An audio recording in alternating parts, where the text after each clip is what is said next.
Taubaté, olá Vale do Paraíba, olá você que nos acompanha também pelas redes sociais, pelo nosso YouTube, pelo nosso Facebook, né? Ambos são TV Cidade Taubaté. Agradeço sempre os likes aí, os comentários também que vocês deixam lá a respeito do nosso trabalho aqui no programa das 6 e também a respeito do nosso trabalho de toda a equipe aqui da TV Cidade. Estamos começando agora o nosso programa nesta quarta-feira, dia 23 de janeiro de 2019. Hoje eu não errei a data, né? Então tranquilo, 23 de janeiro de 2019, né? Hoje que é o Dia Internacional da Medicina Integrativa, né? Que é a prática da medicina que reafirma a importância da relação entre o paciente e o profissional de saúde, né? Interessante que o assunto que a gente vai debater daqui a pouquinho, né, tem tudo a ver com o que a gente vai estar comemorando na data de hoje. Então, a todos os profissionais, né, da área da medicina que procuram, né, promover essa relação e fortalecer, né, essa relação com o paciente, a gente rende aí os nossos cumprimentos, né? Vou até aproveitar e homenagear o Dr. Marcos Castilho, lá do Hospital Hospital Universitário, né? Foi quem cuidou da minha querida mãezinha, né? E realmente foi um profissional que atuou assim de maneira maravilhosa e até hoje a gente tem muito carinho por ele, né? E tem tantos outros profissionais que atuam da mesma forma e que a gente fica feliz. Existem aqueles que não estão nem aí com os pacientes, né? Que os pacientes são apenas números, acabam nem olhando para a cara das pessoas. Esses a gente não pode chamar nem de profissionais, então é uma outra situação. O nosso querido, mudando de assunto, só para a gente pontuar agora, nosso querido amigo também, o técnico Marcelo Martelotti, esteve aqui segunda-feira no programa do nosso querido Pedro Luiz, né, e do Guilherme Belischi, fazendo a apresentação aqui, né, junto com o pai dele, e ele pediu para a gente reforçar que hoje, às 20 horas, no estádio Joaquim de Moraes Filho, no nosso Joaquinzão, o Taubaté está recebendo aí o Rio Claro pela segunda rodada, né, da Série A2 do Campeonato Paulista. O Taubaté começou bem, ganhou domingo lá em Penápolis, né, viajou 8 horas direto aí pela estrada, né, e foi lá, conseguiu os 2 pontos.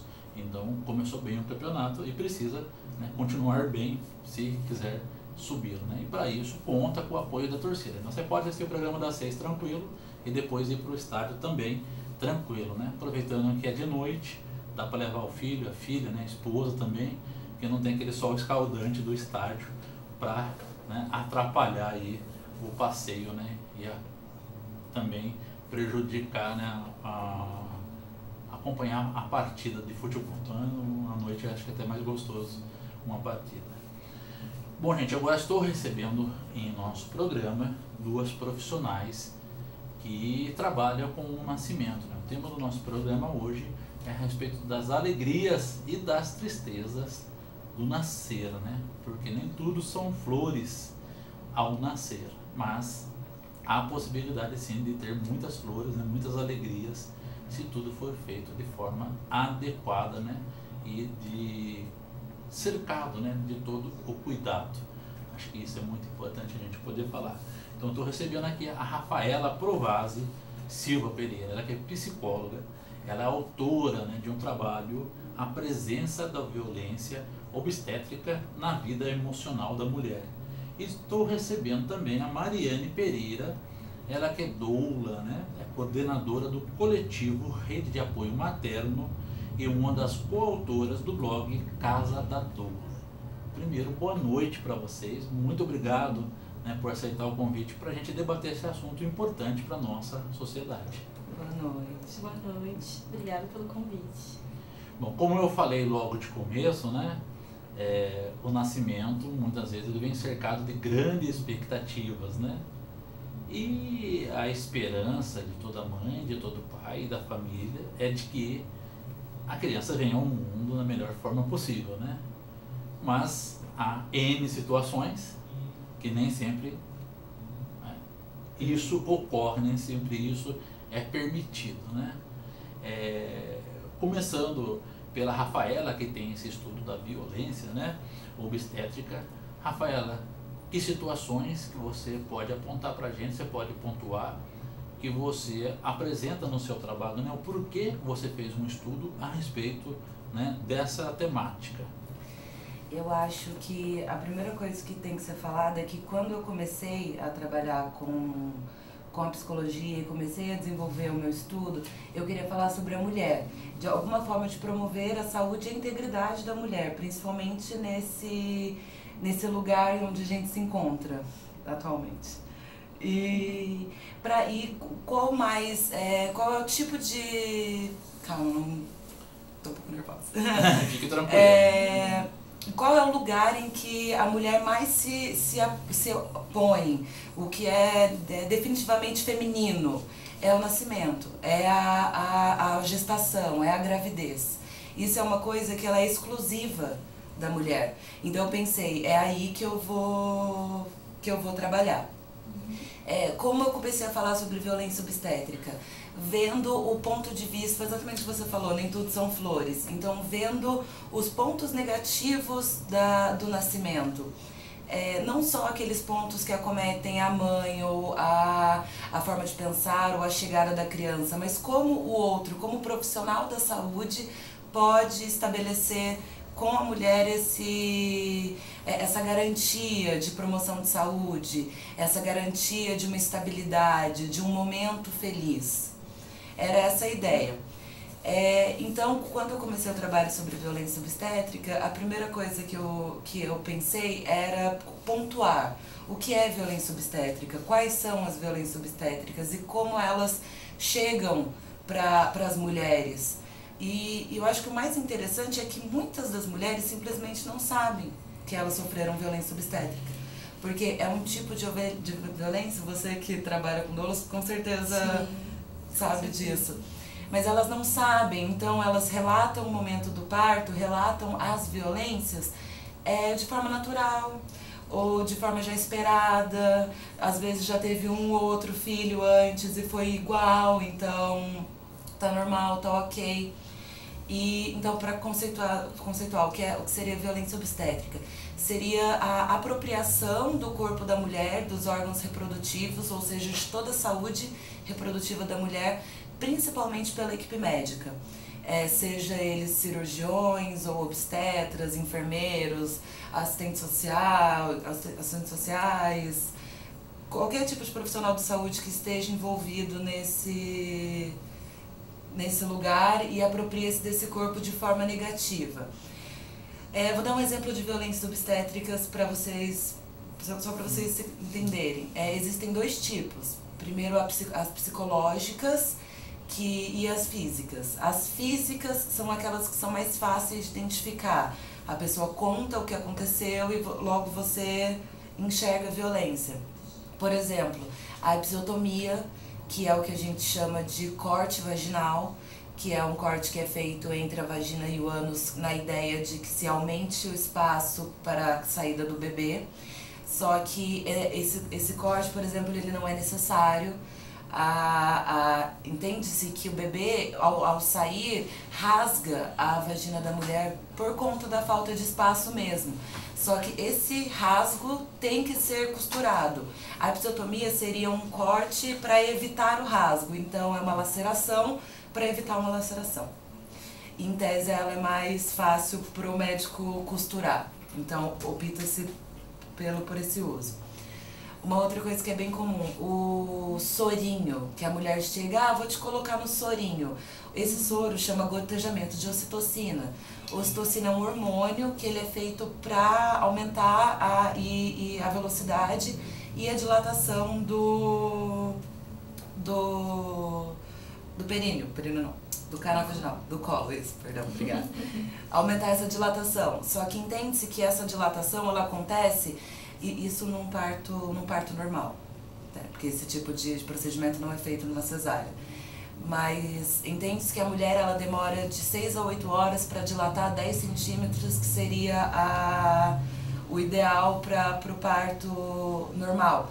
Ela dilata esse mesmo espaço em questão de minutos. Então a dor que ela sentiria espaçadamente em 8 horas é reduzida a 20 minutos, a 30 minutos. Então é uma dor 30, 40 vezes maior do que se espera.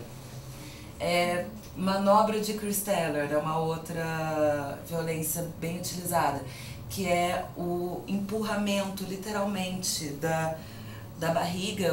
Aí o enfermeiro pode usar os braços, as pernas. Uma das minhas participantes relatou o uso de um elástico para garantir que o bebê não subisse. Só que esse tipo de coisa, ele acaba por trazer um monte de prejuízos. Por exemplo, as costelas da mãe, elas podem ser prejudicadas. É o caso da foto que está mostrando agora com você. Exatamente. Nesse caso ele está usando os braços por cima da moça, mas eles podem estar de lado, pode usar as pernas, pode usar o corpo todo para empurrar literalmente o bebê. Só que isso acaba dificultando, porque na saída do bebê ele usa os 2 pés apoiados na costela da mãe para fazer força para sair. E esse tipo de posição acaba não deixando que ele tenha esse espaço. Então não tem onde ele apoiar literalmente. Então acaba que é mais doloroso para a mãe que perde ar, que empurra o estômago, e para o bebê que não consegue sair.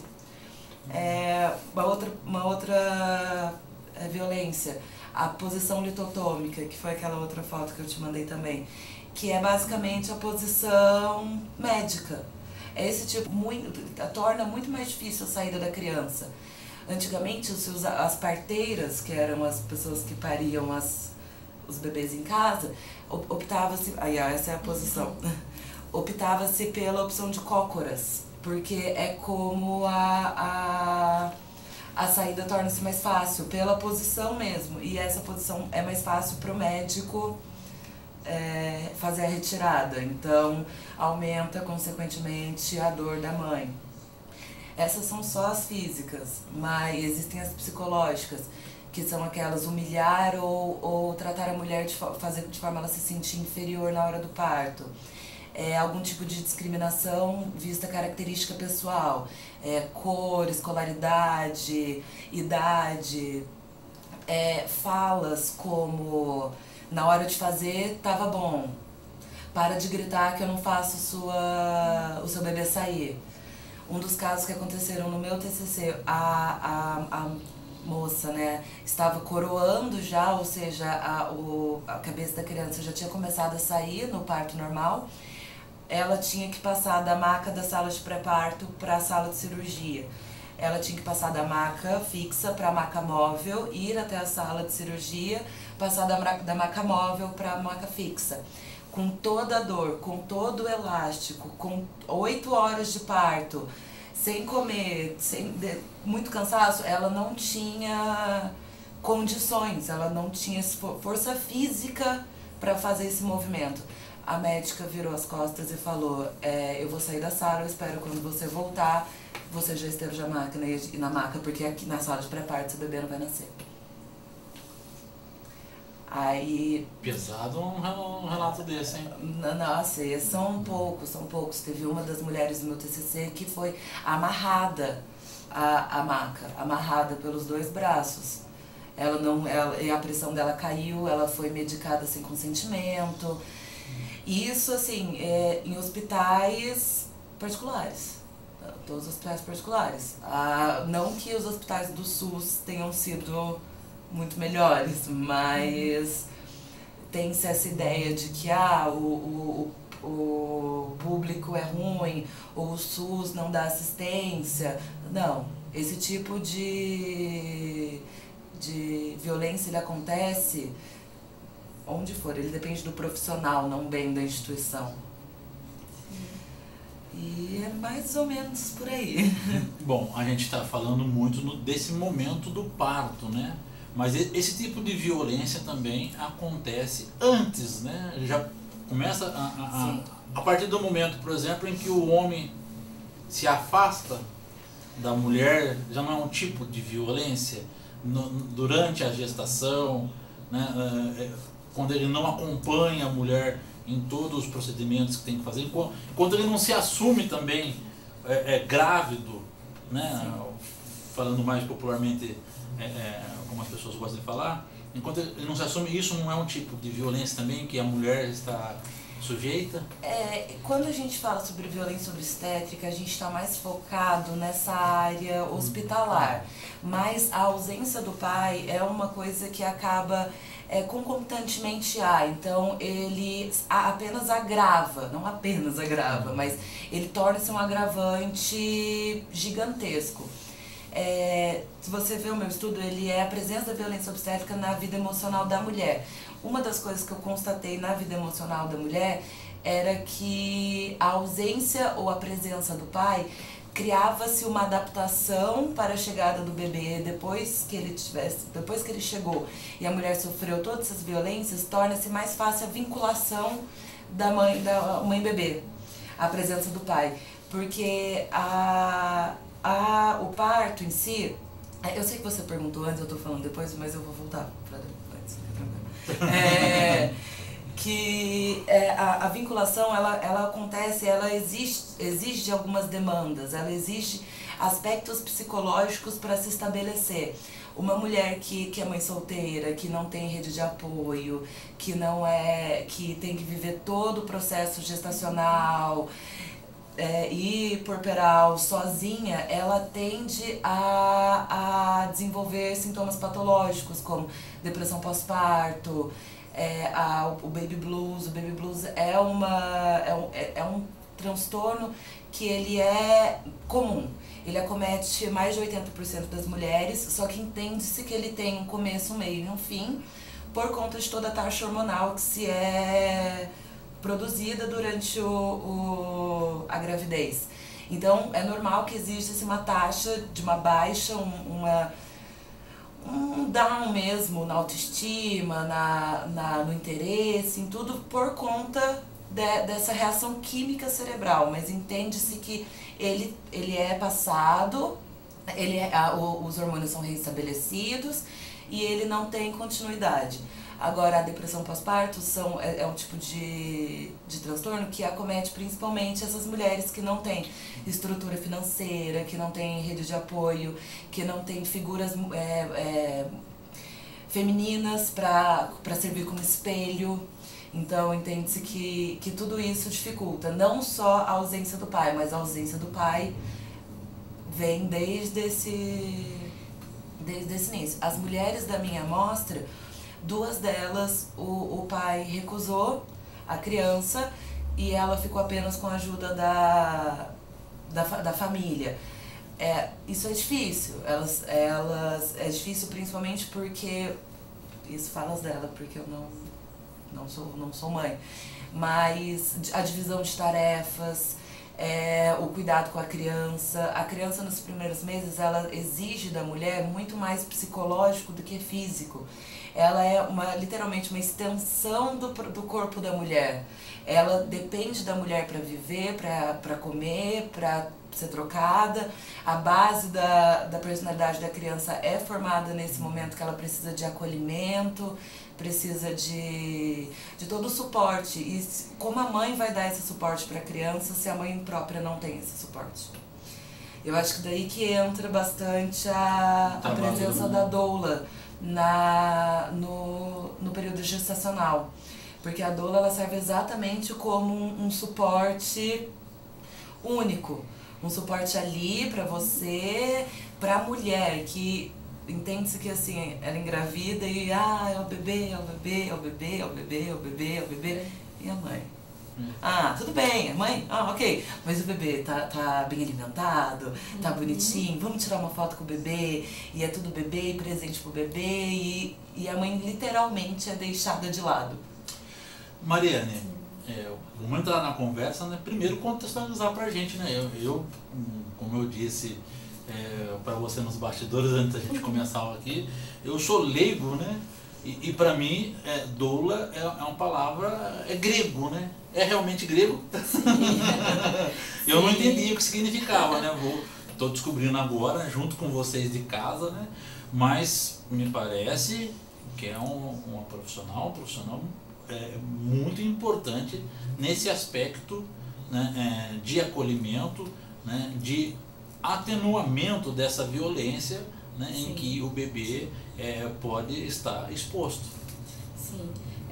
O significado da palavra doula, mesmo ao pé da letra, ela significa aquela que serve, né? E como a Rafaela mesmo falou, o foco da gestação fica bastante no bebê, né? E a gente acaba esquecendo um pouco da mãe. Então a doula, ela vai ser esse profissional que vai dar todo esse suporte para a mãe.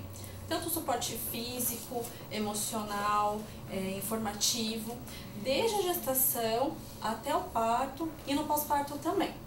Então, assim, contextualizando historicamente, antigamente a doula, ela já era a figura daquelas mulheres mais velhas da família, geralmente uma avó, a mãe da gestante, uma outra pessoa da família, uma amiga, enfim, que estava ali cuidando dela durante a gestação e principalmente no parto e no pós-parto. E o que aconteceu? Com a medicalização do parto, com cada vez os partos mais nos hospitais, e entrando a figura do médico, esse olhar mais atencioso para a mulher, mais acolhedor mesmo, ele acabou se perdendo. Então, na verdade, a doula ela sempre existiu, né? Só que agora ela existe, mas de uma forma profissional. Um reconhecimento. Sim, um reconhecimento. Então hoje para profissional ser uma doula, para mulher ser uma doula, ela faz um curso, uma formação, ela se especializa. A gente está em constante atualização, a gente estuda bastante para ser doula, né? Não é qualquer pessoa que de repente, você é uma doula, não, a gente estuda para isso, a gente se especializa para ser isso. E a partir do momento que a mulher nos procura, que ela me contata, eu, a partir daí, dou todo o suporte para ela que for necessário, né? O que seria esse suporte? Um suporte informativo de todas as evidências científicas que a gente considera importante, o que vai acontecer com o corpo dela, o que acontece com o bebê nesse momento. Realmente colocar o foco na mulher, né? Porque o foco fica no bebê, então o foco ali naquele momento é a mulher, né? Lógico que a gente não vai deixar o bebê de lado, mas o foco é ela. Então a gente vai dar todo esse suporte para ela. E no momento do parto, a doula ela vai ser aquela profissional que vai estar ali o tempo todo junto dela. Então se a mulher sentir fome, se ela sentir sede, se ela sentir frio, se ela sentir calor, se ela sentir dor, né? São exemplos bem básicos assim que eu posso dar, mas é lógico que isso é muito mais abrangente, né? A gente faz muito mais do que só isso. Quando que é o momento adequado para procurar trabalho profissional? Seria até antes de planejar a criança, para já ir preparando a mulher para ter essa passagem, esse período, né, tranquilo? Sim, eu acho importante, sim, a mulher, desde antes da concepção, ela procurar se informar, se empoderar, estudar sobre o assunto, porque quanto mais munida de informação ela tiver, melhor ela vai passar por toda essa transição, né? A gente estava até falando aqui no bastidor de que a forma que o bebê nasce, isso vai reverberar o resto da vida dele, né? Se ele nasce de uma forma respeitosa, se ele é acolhido e tudo mais, se ele tiver essa transição suave da vida intrauterina, isso vai ser benéfico para ele. E vai favorecer também o que a Rafaela falou, esse vínculo da mãe com o bebê, né? Independente se o pai ou não estiver junto, é lógico que se o pai estiver junto vai ser muito melhor, né? Mas isso vai favorecer bastante o vínculo da mãe com o bebê. Então, eu acho importante, sim, a mulher que ela tem intenção de engravidar, ela tem esse plano de ser mãe, que sim, que ela comece a se informar, se empoderar antes da gestação, durante a gestação todinha, para quando chegar no momento do parto, né, e no pós-parto também, para ela saber realmente o que vai acontecer com ela, né, porque muitas das violências obstétricas acontecem porque as mulheres elas não sabem o que vai acontecer com ela naquele momento, né, ela não sabe o que vai acontecer com o corpo dela, quais são as fases do trabalho de parto, por exemplo. Então, se ela estiver informada daquilo, se ela souber o que vai acontecer, ela vai ficar mais tranquila. E a figura da doula, ela tá ali naquele momento também para poder tranquilizá-la, para poder dizer que, olha, tá tudo bem com você, isso que você tá passando é normal, é um processo natural, você tá indo super bem, seu bebê vai nascer, ele tá vindo, no tempo dele. Por mais que demore 24 horas, 2 dias, 3 dias, o tempo que for necessário para esse bebê vir ao mundo, né? E atualmente a gente faz rodas de gestantes aqui em Taubaté e em Pinda também. Então eu convido todas que quiserem participar, até mesmo antes da gestação, né? Como eu estava falando, eu acho importante. Cada roda ela tem um tema, que é um tema que, querendo ou não, a gente acaba falando de outras coisas também, mas é sempre um tema específico. E é uma roda gratuita, ela é aberta ao público, quem quiser participar pode participar, não precisa de inscrição nem nada. E fora isso tem o trabalho à parte da doula, né? Quando a mulher contrata a doula, daí ela tem aquele suporte, digamos assim, mais personalizado, né? Nesse aspecto, não seria interessante, inclusive, para atenuar também, né, todo esse impacto, né, que tem sobre a mulher o nascimento de uma criança, ela poder assistir algum nascimento nos hospitais ou assistir durante entender como que é, para saber exatamente, poder ver, né, o que vai acontecer com ela também. Não falta isso às vezes nos hospitais brasileiros?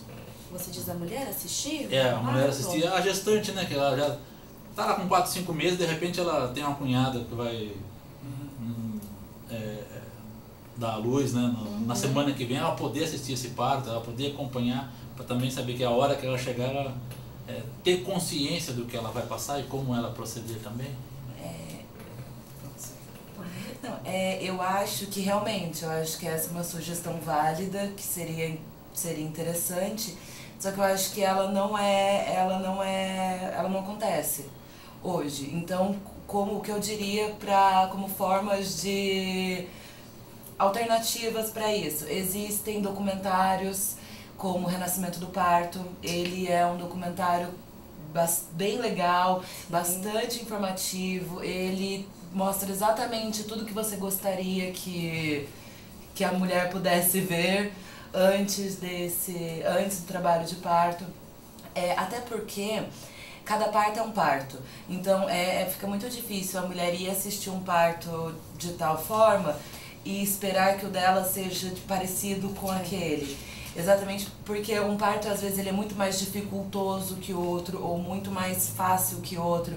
Aí vamos supor que a mulher assista um parto incrivelmente fácil e sai, daí aí no dia do parto dela, ela começa a ter dificuldades, ela fica, nossa, mas aquela moça não teve dificuldades, o que tem de errado comigo? Então eu acho que essa comparação, ela é um pouco complicada de ser feita, até porque a mulher, exatamente pela falta de informação, ela tem essa dificuldade em separar o que é dela e o que é do outro. Então ela sempre vai, principalmente mulheres no primeiro filho, então elas acabam criando expectativas muito grandes, criando ilusões muito grandes daquele momento. Então é mais fácil, ao meu ver, que ela tente se informar de uma forma mais teórica e experimente como a teoria se aplicar a ela. Eu também compartilho. Ele é uma continuação do ato sexual, né? Então, quem que você gostaria que estivesse no seu parto, né? Porque é o momento que você vai virar realmente mamífero, né? Nós somos mamíferas. Então, quem você gostaria que estivesse no seu parto? É uma pessoa íntima sua? Ok, eu não vejo problema se essa pessoa se sentir à vontade. Mas realmente isso não acontece. Eu oriento as mulheres a assistirem todos esses documentários, participar das rodas, grupos de gestantes, WhatsApp, ler bastante evidência científica, científica de qualidade, né? Porque infelizmente na internet a gente encontra muita coisa que, né, não vale a pena ler. E eu acho que sim, falta conscientização já. É uma questão social, eu acho, a nível de sociedade mesmo, da gente poder tomar consciência da importância desse momento do nascimento e da gente se informar desde que, nossa, surgiu um estalo, né, quero ter um filho. Como que vai ser isso? E isso não deixa de ser um investimento na própria gravidez, um investimento no relacionamento. Você acabou falando, eu acabei me lembrando de uma informação. As cesáreas, por exemplo, isso que a gente está comentando agora, geralmente é voltado para o parto normal. Só que a gente tem que entender que a falta de informação, ela não chega, a informação não chega numa forma... A pessoa ela tem que querer se informar. Né? E, por exemplo, a própria cesárea, a mulher chega no consultório obstétrico para fazer o pré-natal e tudo bonitinho. A própria cesárea, o Brasil, ele é o país que mais tem cesáreas no mundo. A recomendação pela ONU é de 15% dos partos serem cesáreas. O Brasil está em torno de 54%, 56%. E nesse lugar entende-se que os profissionais, eles procuram formas rentáveis, mulheres que não entendem o que é o parto, como o parto vai ser feito, quais são as fases do parto, o que se deve fazer. Então, tudo bem, vamos cortar ela lá, vamos cortar ela, joga no soro... Não, mentira, no soro não tem no cesárea. Mas, vamos lá, joga na anestesia, tira o bebê e acabou. Pontua aí, fica 3 dias e... A cesariana bastante a questão da violência psicológica, sim, né? De que você não é capaz de parir, né? O seu corpo ele é defeituoso, você não tem dilatação, sua bacia é pequena. Aqueles mitos, o cordão vai nascer enrolado, vai enforcar sua criança criança não vai posicionar. O bebê é muito grande, ou o bebê é muito pequeno. Vai te machucar muito, nossa. São muitos mitos que a gente podia ficar aqui falando um tempão. E todos esses mitos, eles acontecem pela falta de informação, pela falta de acesso, pela falta de uma profissional como a doula para informar mesmo. Mas nesse caso da cesárea já não deixou de ser mito para ser uma política pública de Estado que é equivocada, né, diante aí do que a ONU apresenta, do que os órgãos de saúde internacionais apresentam? Exatamente. É uma política pública cristalizada. Deveria ser, né? Mas assim, o que a gente vê na prática acontecendo não é bem isso. Existem os programas do governo, que é o parto adequado e tudo mais, mas na prática mesmo, quando a gente vai ver, não é bem assim.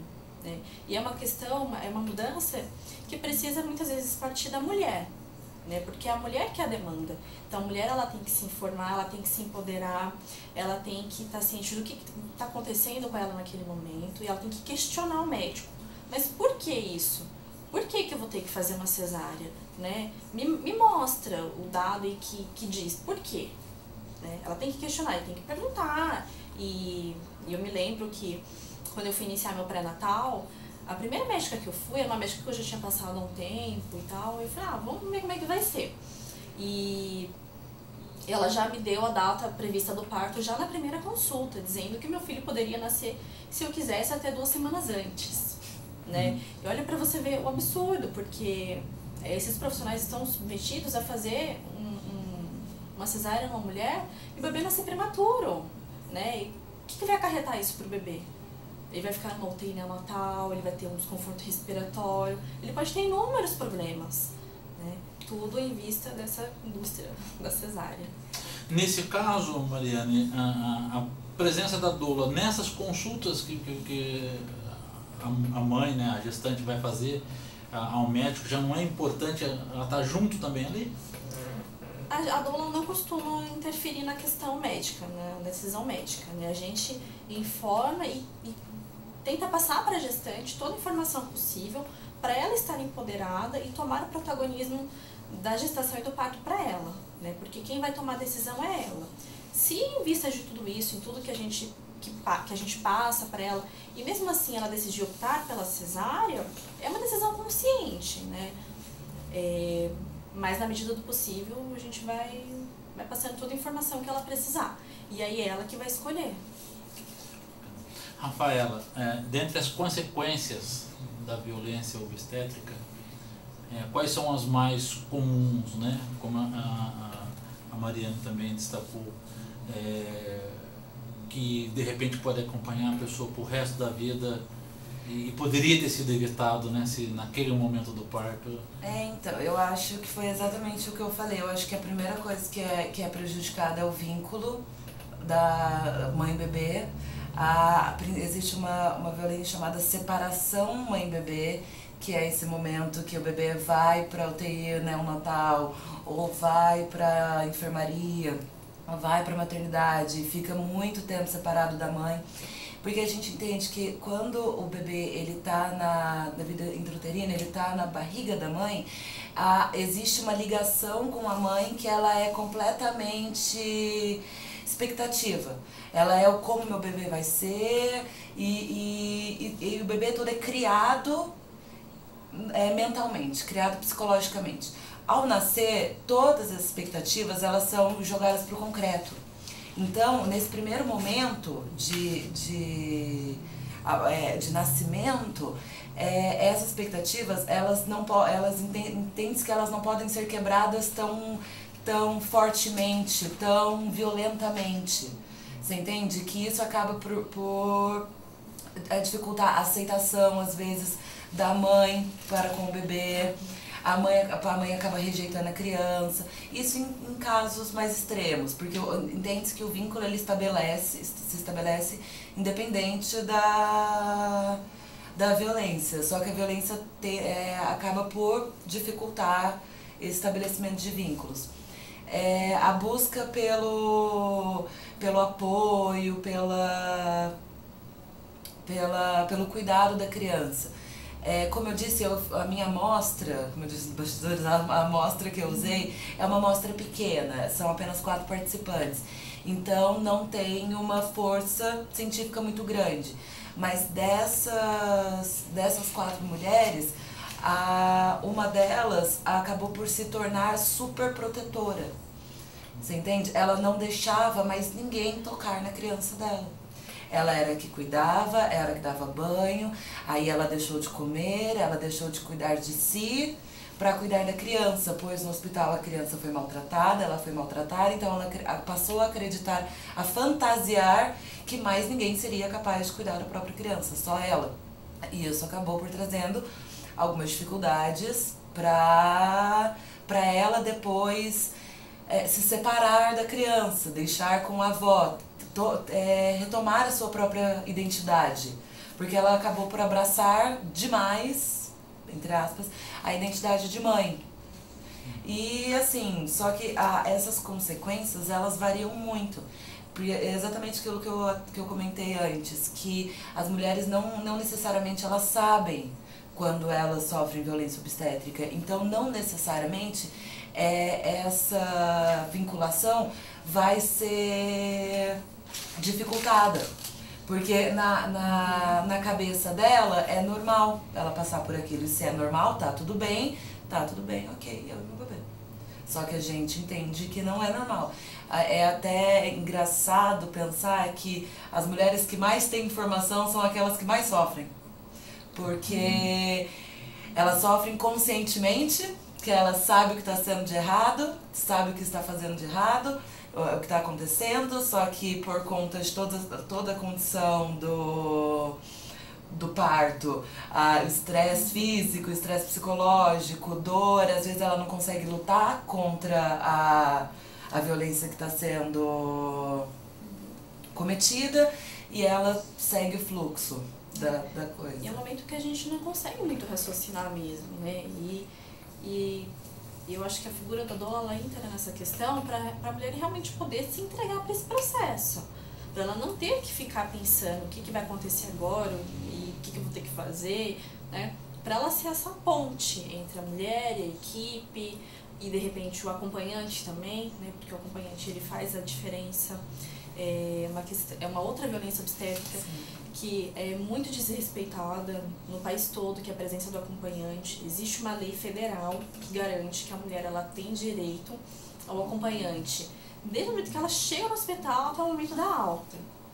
E o que a gente vê acontecendo não é isso. O bebê está coroando, está quase nascendo, ou no caso de uma cesárea, a mulher já está lá com a barriga cortada, o bebê está quase saindo, é nesse momento que o médico fala, não, pode vir, geralmente é o pai, né?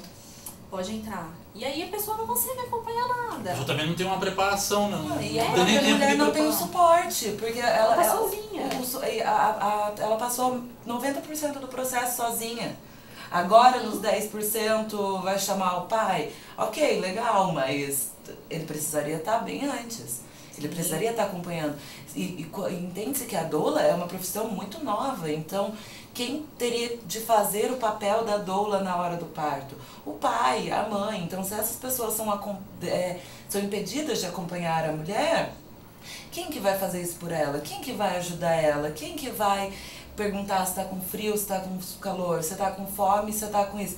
Porque enfermeiro não tá ali, ó, tá tudo bem, tá ok, não tá? E a doula ela não compete com a figura do acompanhante, né? Tem coisas que só o acompanhante vai poder fazer pela mulher. E tem coisas que, de repente, só a doula vai poder fazer pela mulher. E aí é uma coisa que se completa, né? Uma coisa que completa com a outra.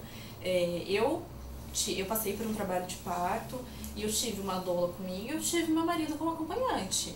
E eu não sei te dizer assim, se eu tivesse que escolher o que eu queria que eu tivesse ali no momento, meu marido ou minha doula. Eu falei, eu quero os dois, não dá pra tirar um ou outro, né?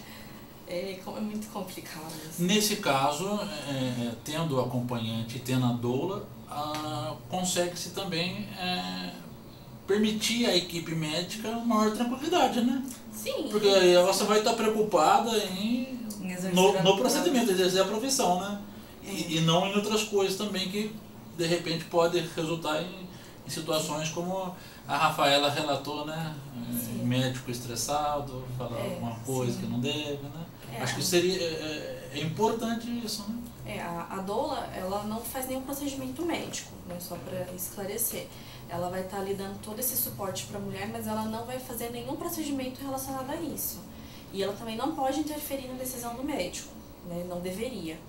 Então, eu acredito sim, que se a gente estiver ali protegendo a mulher e acolhendo, isso reduz drasticamente os pedidos de cesárea, de analgesia, porque a mulher ela não vai estar sozinha, ela vai ter alguém ali com ela, né?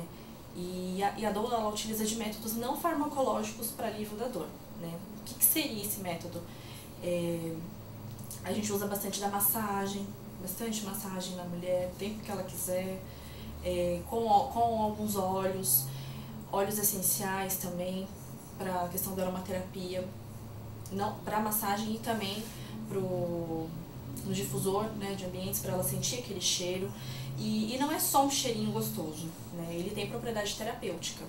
Então, às vezes tem um óleo que pode ser que acalme a mulher, pode ser um óleo que, de repente, se ela estiver muito cansada, para dar um up nela.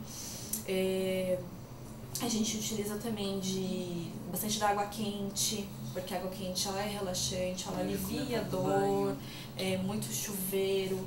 Se a mulher tiver disponível uma banheira, uma piscina, que dê pra gente encher com água quente.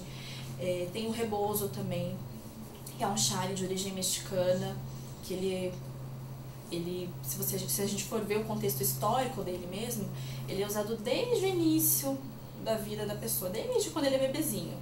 Às vezes para amarrar o bebê, para usar ele como um cobertor, de inúmeras formas. E isso vai desde a vida adulta até essa pessoa morrer. E aí uma parteira percebeu que esse rebozo ele poderia ser muito benéfico durante a gestação e no parto também, e no pós-parto. E aí começou a se usar esse rebozo no parto. Então a gente consegue...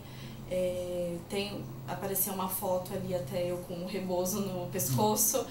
Aquele é o rebozo. Para poder ajudar a parturiente a relaxar a pelve dela, posicionar o bebê, para ele poder fazer o movimento que ele precisa, né, para nascer. Porque não é só escorregar, né? Tem tem um monte de coisa ali dentro, não é só osso da pelve, né? Tem os ligamentos, tem os músculos. Então, isso vai facilitar para o bebê para ele poder sair mesmo. Rafaela, os seus estudos apresentam resultados que dentro da psicologia pode-se trabalhar também de alguma ou outra forma junto às mulheres no pós-parto, né? não teve jeito, sofreu esse tipo de violência, identificou, apresenta alguma forma que isso pode ser minimizado também, ou até, como que fala, né? Posso dizer, esquecido, né? E ela começar uma etapa a partir dali? Eu acho que a primeira coisa que é legal falar é que o meu estudo, ele é um recorte de um estudo muito maior, que ele é desenvolvido lá na Metodista, e ele chama Violência Obstétrica, Parto Humanizado e Cesárea Eletiva. E as influências de cada uma desses três conceitos. E só o fato de eu poder tirar um recorte de uma pesquisa tão grande já mostra a amplicidade no qual isso pode ser trabalhado. Agora, dos meus resultados e conclusão próprios, uma das coisas que eu concluí na minha amostra foi que as dificuldades para lidar com a violência obstétrica, com o parto, o pós-parto, o pré-parto, com todo o ciclo gestacional, eles não estão só ligados à violência obstétrica, mas está muito ligado à expectativa que a mulher cria disso e às dificuldades que ela enfrenta após o nascimento, a dificuldade que é amamentar, a dificuldade Sim. que é trocar uma fralda, porque aparentemente é tranquilo você trocar uma fralda, só que com o bebê você troca de 10 a 12 fraldas por dia. De um bebê que aí você ainda tem um tempo de adaptação de choro. Esse choro é de fome, esse choro é de dor, esse choro é de graça, esse choro é de birra, esse choro é de sono. Então, esses primeiros meses, que a gente diz, leigamente seria até os 3 meses, mas se estende-se até os 2 anos da vida da criança, é o período em que se entende mais dificuldade.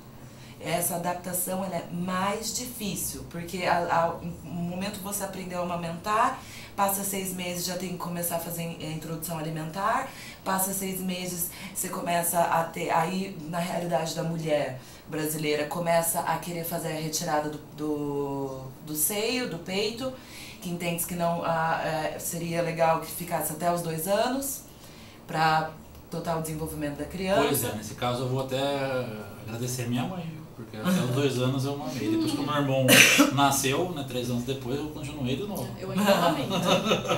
Você ainda amamenta? Tem quantos anos, menino? Ele tá com 2 anos e alguns meses. 2 meses. Só que entende que assim, a mulher que amamenta até 2 anos é uma porcentagem baixíssima. Sim. Porque em todas essas dificuldades, se você não tem o pai, se você não tem uma doula, se você não tem uma rede de apoio, se você é obrigada a passar por tudo isso sozinha, torna-se incrivelmente maçante e cansativo. É um fardo, não é a alegria de ser mãe. Porque a gente tem também muito essa ideia de amor imediato, de eu já amo meu bebê que não nasceu, ou a criança nasce, ai meu Deus, é o bebê mais lindo do mundo. É muito romantizada a maternidade, né? Ninguém fala pra gente quando o bebê nasce, não é um amor imediato, como a Rafael tá falando. E que não é igual um comercial que a gente vê por aí, que você pega o bebê, fraldas, né, de talco. Que é aquela coisa linda. É difícil, nossa, é muito difícil. E realmente os primeiros meses são punk. E eu acho que o segredo é realmente ter uma rede de apoio.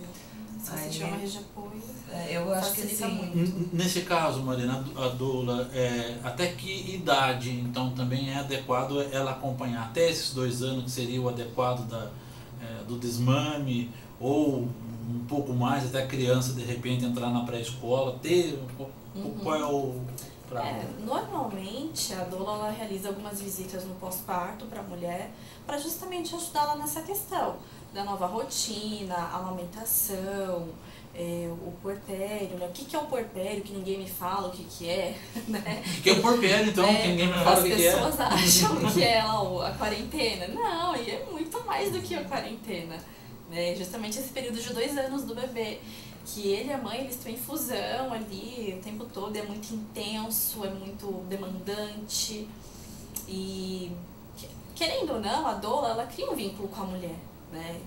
Eu tenho algumas doulandas que a gente conversa sempre ainda, né? E às vezes dúvidas que elas têm do bebê.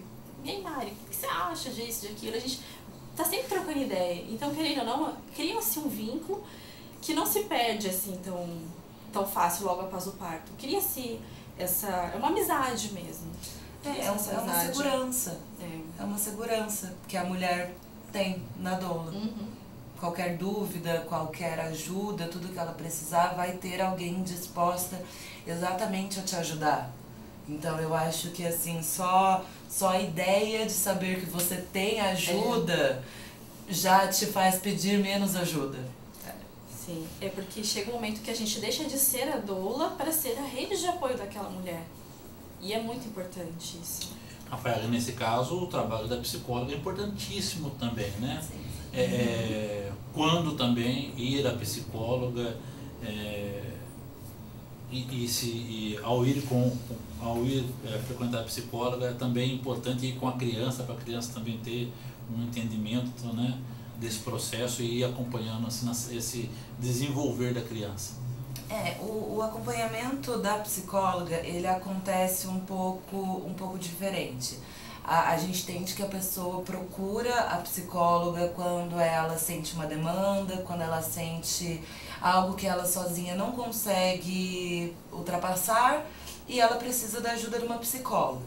Quando você diz levar a criança, a gente entende que existe um momento para a mulher, um momento para o pai e um momento para a criança. A terapia familiar, ela é indicada em alguns casos, sim, só que nesse momento de estabelecimento de vínculos, de ver como a criança está formando personalidade, se ela está desenvolvendo bem, se ela não está desenvolvendo, seria mais interessante um espaço só para a criança. É claro que existem situações, por exemplo, crianças de colo, crianças que não falam, que tornam o trabalho bem mais dificultoso. E essas crianças, elas estão em fase de desenvolvimento. Então, tende-se a esperar um pouco até que a criança consiga... aprenda a desenhar, aprenda a brincar, porque um bebê de 3, 4 meses, ele está descobrindo funções cognitivas ainda. Então ele não tem essa formação mesmo para ser atendido psicologicamente. Mas a mãe tem, e a mãe precisa, e a mãe deve, porque é a mãe que vai estabelecer subsídio para essa criança ter esse desenvolvimento cognitivo, emocional, psicológico, de forma estável, de forma positiva. Então, assim, um bebê de 3 meses pode não passar na psicóloga? Pode, mas a mãe precisa. A mãe precisa desse acompanhamento, a mãe precisa do fortalecimento da ideia de que ela é capaz de cuidar, de que tudo bem o bebê dela estar doente agora, tudo bem se ela fez isso errado hoje, ela é passível de erro, ela é um ser humano e ela não virou uma super mãe, ela é um ser humano e ela tem que se cuidar e ter a esse lugar, e não a essa ideia de perfeição, ou de não vou ser uma mãe boa o suficiente, ou vou ser uma mãe ruim. Não, cada um tem a sua suficiência, tem aquilo que pode dar, que pode ser, e se não tiver, a gente pode trabalhar e desenvolver em terapia, mas a ideia da mãe como protagonista da psicoterapia é mais passível, né? Mais aceitável. Até que mesmo que se a mãe estiver bem, o bebê vai estar bem também, né? Eu acredito nisso. Exatamente. Bacana, viu, gente? Olha, 1 hora é rápido, né? E é super tranquilo aqui com 2 profissionais explicando pra gente, né? E orientando a respeito, né, desse momento que é o nascimento, cercado de tantas expectativas, né? E que, como eu disse no começo, com alegrias e tristezas, né? E que a gente precisa às vezes superar, né, para poder continuar a vida. Mariane, eu gostaria que você deixasse seus contatos, onde que o coletivo se reúne, quem pode participar, fique à vontade, né? E depois a Rafaela também, por favor, deixe os contatos, né? Quem quiser receber mais orientações, palestras também, né? Então fique à vontade também você. Bom, vocês podem me encontrar nas redes sociais, no Instagram, @Mariane_Doula, e no Facebook também, que está como Doula Mariane Pereira. As redes sociais do coletivo se chamam Coletivo Rede de Apoio Materno. As rodas, elas acontecem sempre em Taubaté e em Pinda, né? A gente está organizando a agenda e em breve vamos divulgar para vocês. E qualquer um pode participar. Não precisa ser mãe, não precisa ser pai, pode ser qualquer pessoa que queira saber mais, se empoderar desse momento, até mesmo para passar para outras pessoas, né? Eu acho isso importante. O conhecimento, exatamente. O conhecimento, a informação é a melhor arma da gestante. E quem quiser me encontrar nas redes sociais, quiser bater um papo, estou disponível. Obrigada pelo espaço. O meu nome então é Rafaela Provasi. Eu não atendo com psicologia clínica, eu também não atendo como psicóloga obstétrica. O meu estudo da violência obstétrica, ele é feito academicamente, mas de qualquer forma eu estou nas redes sociais, estou no Facebook como Rafaela Provasi, o meu Instagram é Rafa Provasi, e eu estou disposta a conversar sobre, a retirar qualquer tipo de dúvida, a pesquisar junto, a me informar sempre, e é isso. Então, estou lá, podem procurar. Provasi com Z, Provasi, né? Com Z, P-R-O-V-A-Z. Então fica fácil para vocês achar. Então, agradecendo a Rafaela Provasi, né, a psicóloga, autora do trabalho A Presença da Violência Obstétrica na Vida Emocional da Mulher, e agradecendo a Mariane Pereira, ela que é doula, mãe de um menino de 2 anos, né? Qual é o nome dele? Pedro. Pedro, um abraço para você, Pedro, né? É coordenadora aí do coletivo Rede de Apoio Materno e uma das coautoras do blog Casa da Doula, né? Eu agradeço a todos também que nos acompanham aqui na TV Cidade. Nosso programa dessa quarta-feira, dia 23 de janeiro, já está acabando, a nossa programação continua, e agradeço ao Jefinho, a nossa técnica, né, e toda a nossa equipe. Amanhã estamos de volta novamente às 18 horas aqui no nosso programa das 6.